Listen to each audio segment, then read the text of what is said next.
We're back with the journalist and filmmaker Sebastian Younger, also Tara Maller of the New America Foundation and CNN political commentator Ryan Salam, contributing editor at the National Review. When you think about the history, Sebastian, Shiite tensions with Sunnis and with Kurds, what's been going on in Iraq for hundreds of years, you think there's going to be any solution to this anytime soon?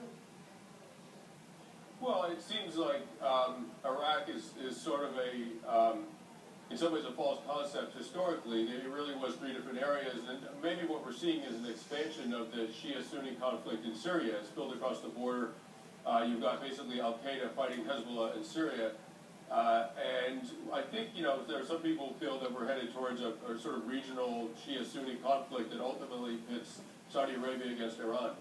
Because a lot of people, Tara, think, well, what's happening in Iraq is going to be a partition into a Kurdish area, a Sunni area, and a Shiite area.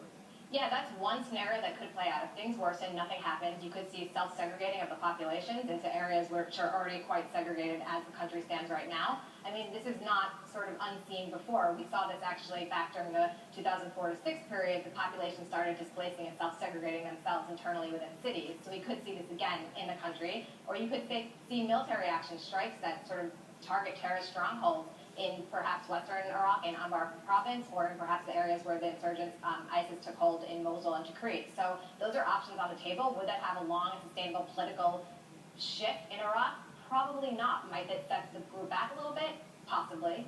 Ryan, do you have any optimism this is going to work out peacefully?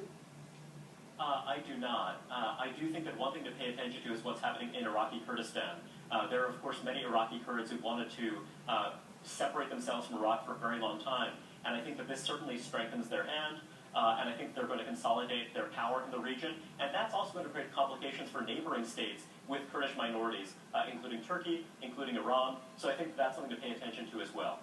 Looks like it's going to be an ugly, ugly situation. The next few days will be very, very dangerous. We'll watch it together with all of you. Thanks to all three of you, Sebastian Younger, Tara Maller, and Ryan Salam.